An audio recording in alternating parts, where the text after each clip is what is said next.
Bom dia, sexto! Essa semana a gente vai começar um novo cronograma de aulas. Deixa eu organizar a nossa tela aqui, o nosso cronômetro. O que acontece? Nessas próximas semanas, a gente vai estar fazendo uma revisão do conteúdo que a gente trabalhou durante essas 10 semanas que se iniciaram no meio de março. Então, para esse primeiro momento, é muito importante que vocês estejam tanto com o livro quanto o caderno em mãos. Eu vou falar para vocês os capítulos que vão estar na revisão, vou explicar como a gente vai fazer essa revisão, como serão as nossas provas e quando elas serão. E aí vocês vão estar mais preparados para se adaptarem a esse último mês, que se inicia hoje, né? Olha aqui o calendário. Nesse último mês que se inicia hoje, segunda-feira, o mês de junho. Durante esse mês, eu coloquei aqui o calendário para vocês poderem ver. Olha, a gente está tendo essa aula na segunda, dia 1º. Hoje, eu vou estar enviando toda a revisão de ciências para vocês. Serão 50 questões. Na semana do dia 1º até o dia 12, a gente vai trabalhar essas questões sobre os capítulos, voltando nos capítulos, vendo onde estão as respostas, tudo certinho. Depois do dia 12, as próximas 2 semanas, que são as semanas do dia 15 e também as do dia 22, eu acredito que a gente vai estar realizando as nossas provas desse conteúdo, que vão ser feitas, por videochamada. Como vocês devem ter visto no informativo, a prova vão ser perguntas orais. No caso das matérias de ciências, eu vou basear as minhas perguntas mais ou menos no que vocês estão vendo na revisão. Então, fazendo a revisão, estudando a revisão, vocês conseguem ter uma boa noção de como e o que responder nas perguntas. Lembrando que serão os temas abordados durante essas 10 semanas. Então, vamos lá. Agora que a gente sabe mais ou menos como esse mês vai andar, eu quero mostrar para vocês como vocês vão realizar a revisão. Então, olha aqui, eu coloquei no início da revisão algumas instruções importantes. Vou até dar um zoom aqui para vocês poderem ver melhor. Olha, primeiro, não precisa copiar as questões do caderno. Então, as questões que estão aqui vão apenas, vocês vão ler, vão interpretar, mas não precisa passar cada questão para o caderno, porque afinal vão ser muitas questões de várias matérias. Então, não é necessário. Segundo, vocês vão fazer o cabeçalho, parecido com esse que eu fiz, mas com a data, o nome, e aí vocês vão, depois do cabeçalho, depois de identificar todas as informações importantes, vocês vão colocar o número da questão para indicar qual pergunta é, e logo em seguida você pode colocar sua resposta diretamente no caderno. Outra coisa, quem puder e quiser imprimir, não é obrigado, mas se você quiser imprimir para não ficar sempre olhando no celular, ok, se você até quiser colar a folha no caderno, tudo bem. Mas se não tiver como, se vocês não puderem imprimir ou não tiverem como colar no caderno, não tem problema, não é obrigatório. Vocês apenas colocam o número da questão para indicar que pergunta é e logo em seguida vocês fazem a resposta. Então, antes da gente entrar nas perguntas, vamos ver quais capítulos a gente vai estar falando durante essas aulas. Eu peguei aqui o sumário do livro nessa segunda página aqui, que começa no capítulo 5, Célula, Unidade Fundamental da Vida, parte 1. Então, a gente vai abordar, nessa revisão, a gente vai falar sobre a célula. Então, a gente vai usar o que a gente viu no capítulo 5 e no capítulo 6. E depois disso, vocês vão ver que vão começar perguntas sobre tecidos e tipos de tecido. Aí a gente já vai estar no capítulo 7. A gente vai revisar todos aqueles tecidos que a gente já tinha visto lá no meio, lá pela 6ª, 7ª semana, que a gente começou a ver, né, os tecidos são formados por células, os níveis de organização. E por último, a gente vai ainda ver uma breve revisão daquela primeira parte do sistema digestório, que são só as partes, né, os órgãos, e a forma como ocorre a digestão, porque a gente não concluiu o capítulo, então não vai cair doenças do sistema digestório. Vai cair apenas essa primeira parte que a gente já viu. Então vamos lá. Vocês já sabem que a gente vai trabalhar do capítulo 5 até o capítulo 8. Então nessas 10 semanas que se passaram, a gente viu 4 capítulos, o mesmo tanto de capítulos que a gente viu nas aulas presenciais e estavam na revisão do primeiro bimestre. Então, esses 4 capítulos que a gente viu vão estar agora, esses 4 do capítulo 5 até o capítulo 8, vão estar nessa revisão. Então, vamos começar. Vai funcionar da seguinte forma. Hoje, a gente vai começar a revisão juntos. Eu vou responder as primeiras questões para vocês verem, para vocês observarem como é que a gente procura no livro as respostas. Então, vamos lá. E aí, eu vou passar algumas questões para casa. E aí, a cada aula, a gente vai corrigindo as questões que ficaram para casa. Outra coisa que é muito importante. Lembra que eu mostrei o calendário para vocês? Então, se eu não me engano, vocês terão até o dia 15 para colocar as suas tarefas em dia. Por quê? As atividades enviadas para casa vão fazer parte da nota. As atividades vão valer 7 pontos.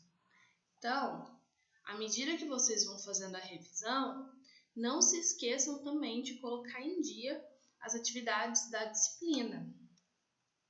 Então, vamos lá. Eu comecei com a primeira pergunta assim. A célula é considerada como a unidade fundamental que forma todos os seres vivos. Lembra, essa é uma afirmação que a gente viu em 2 capítulos. A célula é a unidade fundamental porque é dela que originam-se os níveis de organização. Lembra do que eu falei? Que a célula, um conjunto de células com uma função específica vão formar um tecido. Um conjunto de tecidos acaba formando um órgão. O conjunto de órgãos forma todo um sistema.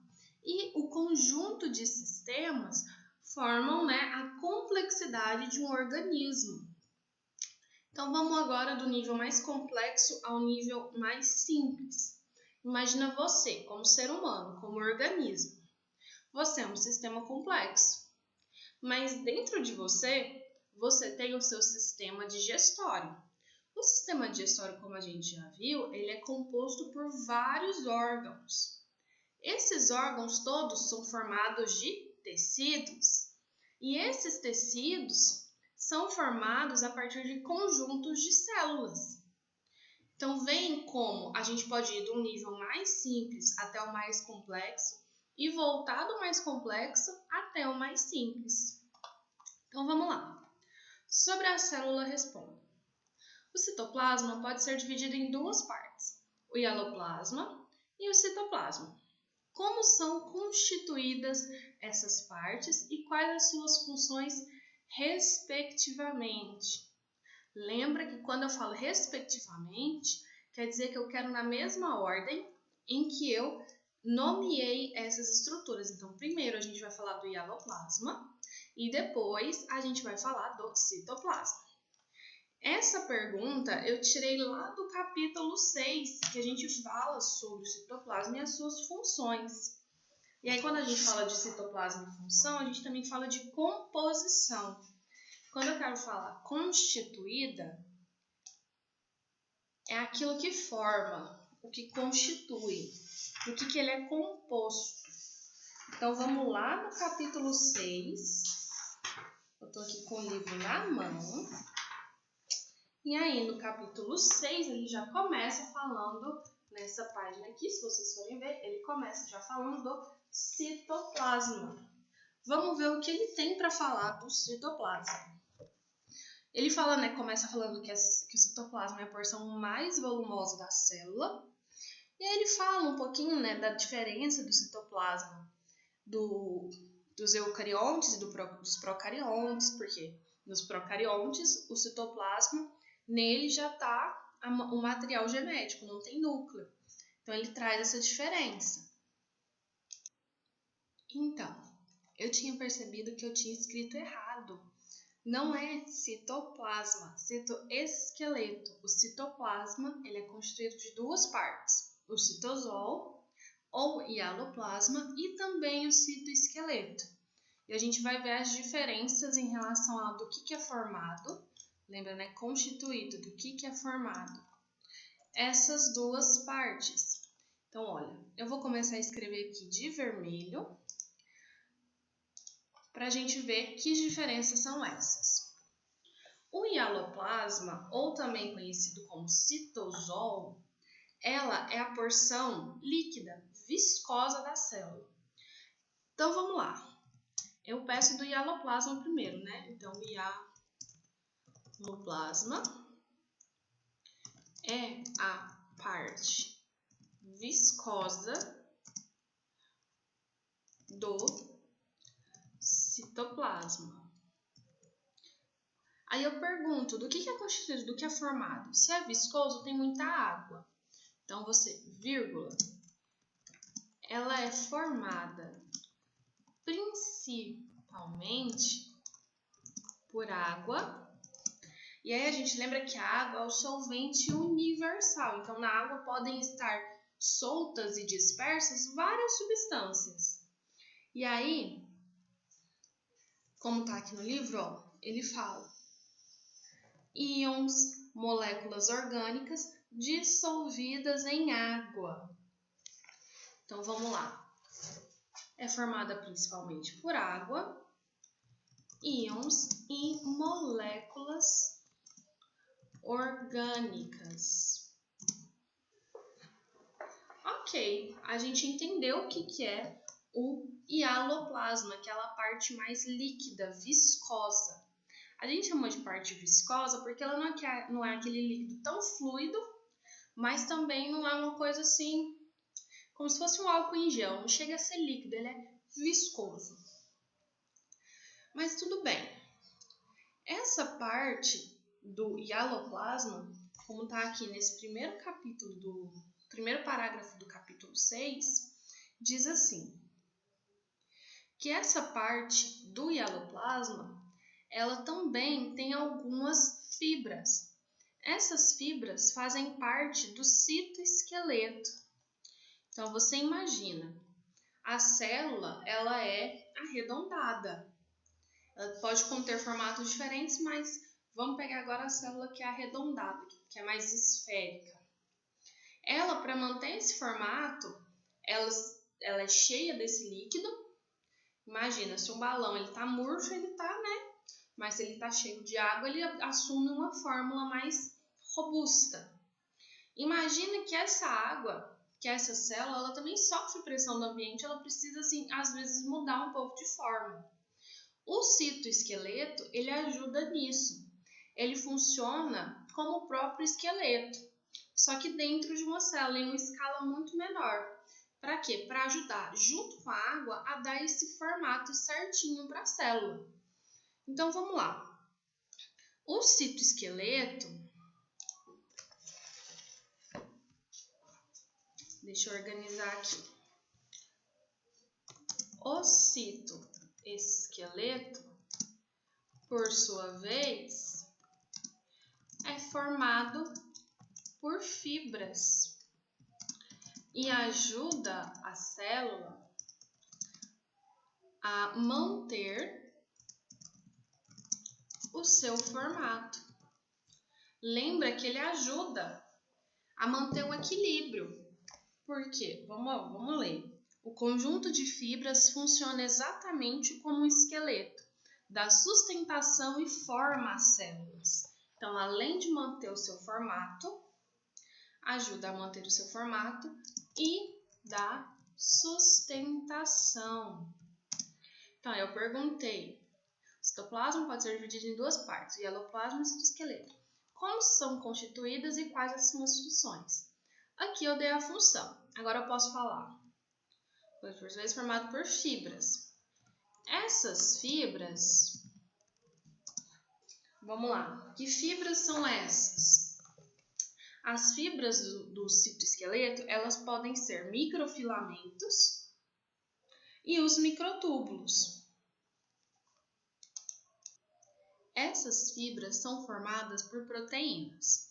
Nesse primeiro capítulo, ele dá dois exemplos, que são os microfilamentos e os microtúbulos. Os microfilamentos, eles estão presentes mais ali perto da membrana, ajudando a sustentar e dar o formato dela. Já os microtúbulos, eles estão mais internos, eles ajudam em algumas estruturas, em outras organelas. Eles ajudam a posicionar as organelas nos locais onde elas devem ficar dentro das células. Então, a gente pode falar que essas fibras são os microtúbulos e microfilamentos. Essas fibras são constituídas por proteínas e formam os microtúbulos e os microfilamentos. E ponto. Então, nessa primeira questão, a gente já pode revisar citoplasma da célula e suas funções. A gente viu a composição do citoplasma e é assim que eu espero que vocês interpretem as questões. À medida que vocês forem respondendo, vocês já vão lembrando das partes e revisando suas funções, revisando sua relevância, o porquê delas. Quer ver? Vamos passar para a número 2. A número 2 fala assim: como ocorre o processo de troca entre o meio extracelular e o meio intracelular? Então, aqui na 2, a gente volta lá no capítulo 5. Lembra que foi no capítulo 5 que a gente começou a falar um pouco mais complexo da célula.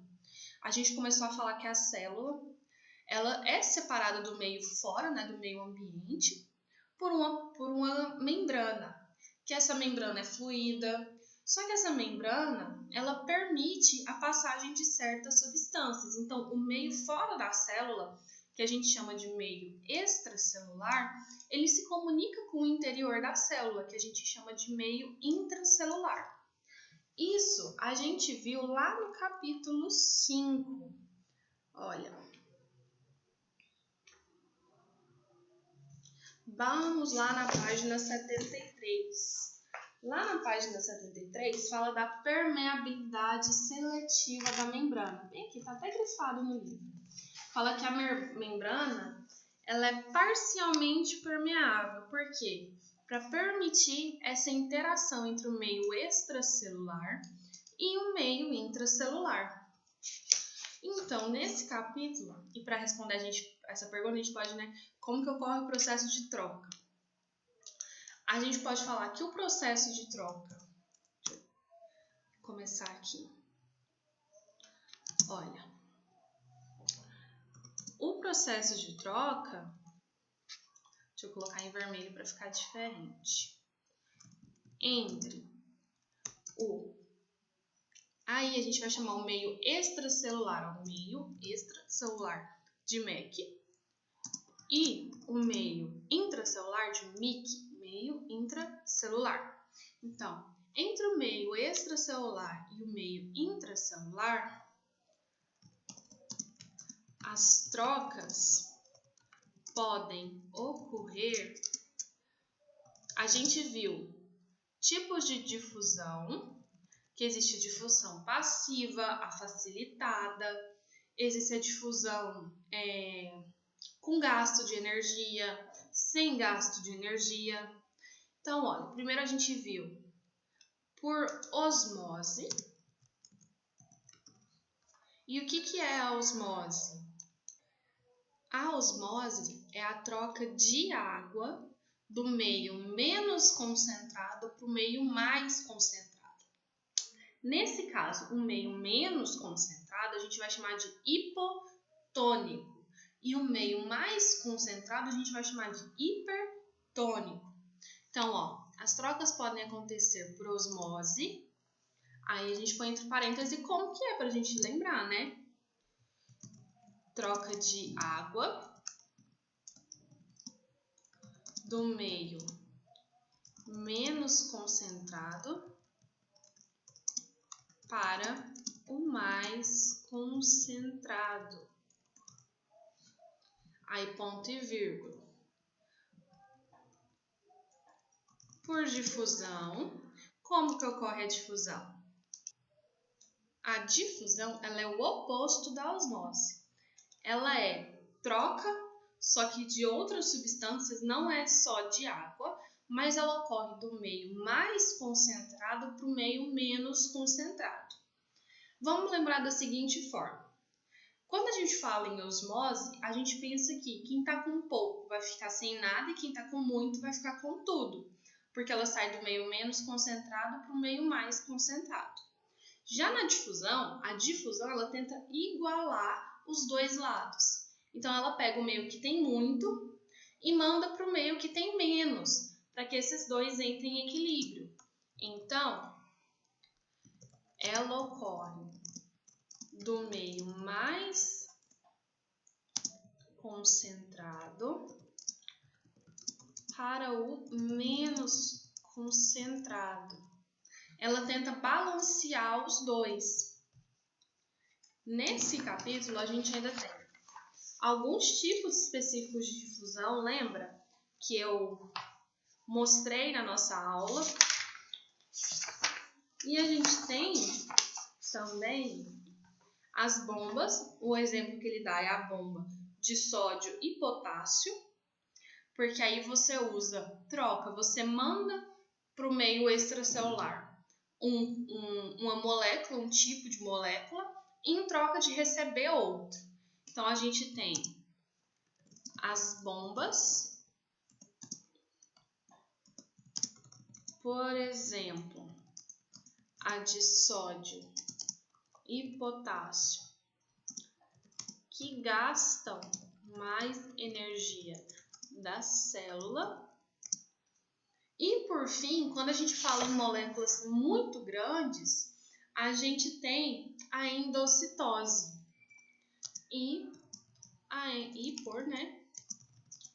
Endocitose. Endocitose é quando a célula tá lá na página 72 para vocês acompanharem, tá? Página aqui, ó. Essa página 82. Que é quando a própria célula engloba uma partícula. Então, ela se abre e engloba algo tão grande que ela não poderia apenas passar pela membrana, porque é grande demais. E quando a fagocitose é de algo sólido, a gente chama de fagocitose. E se ela for de alguma coisa líquida, quer dizer que esse composto líquido que foi englobado pela célula, a gente fala que ocorre uma pinocitose. Então, olha, a endocitose ocorre com substâncias maiores. Então, aqui a gente revisou, né, que o meio extracelular e o meio intracelular fazem trocas, então eles se comunicam, e essas trocas podem ocorrer por osmose, por tipos de difusão, que vão, né, de acordo com o meio mais concentrado para o meio menos concentrado, para igualar os dois ambientes. A gente viu as bombas, que fazem troca gastando muito mais energia da célula, porque elas precisam mandar algo para fora para receber algo para dentro. E por último, quando a gente fala de substâncias muito grandes que não dão para passar pela membrana, a gente fala que acontece essa interação do meio extracelular com o meio intracelular através de endocitose, que é a fagocitose, né? É a ingestão de coisas maiores, de moléculas muito maiores. Então, nessa primeira aula de hoje, eu exemplifiquei para vocês como vocês vão responder as questões. Algumas perguntas não têm respostas tão longas, eu considero essas respostas um pouco mais longas. Por exemplo, por que as organelas são tão importantes? Porque elas representam, elas participam da manutenção da vida da célula. Então, as organelas elas são importantes porque tem uma organela específica para cada função. E assim tem um equilíbrio entre as funções da célula. A gente fala de organela lá no capítulo 6 de novo, porque a gente vai começar a falar das outras organelas que compõem a célula, né? O núcleo, os complexos, os retículos, as mitocôndrias. Mas vamos lá, o que são organelas? As organelas, elas são órgãos minúsculos que estão dentro de uma célula. E elas são tão importantes porque elas fazem funções específicas para manter a célula funcionando bem. Então, olha, o que são organelas? A gente pode anotar aí. Vou colocar em vermelho para ficar diferente. Organelas são estruturas semelhantes ou parecidas, né, com órgãos bem pequenos que estão no interior da célula. Escrevi pequenos errado, né? Pequenos que estão no interior da célula e são importantes porque ajudam a manter a célula funcionando corretamente. Eles mantêm o equilíbrio. Então, ó, tem algumas respostas que vão ser mais curtas, tem outras que serão mais longas, mas o intuito é que vocês procurem a resposta, interajam com o livro e nesse momento de procurar, interagir e responder, vocês já vão automaticamente estudando e revisando o conteúdo para a prova. E é isso, gente. Vou deixar para casa, então, do exercício 4 até o exercício 10 para casa, para a gente fazer a correção na nossa próxima aula. Tá ok? Eu acho que talvez eu deixe até o exercício 15, tá? Vamos ver. De acordo com o ritmo que vocês vão realizando as questões, talvez a gente vai mudando a quantidade para casa. Mas não se preocupe, eu vou passar todas as informações lá na sala virtual.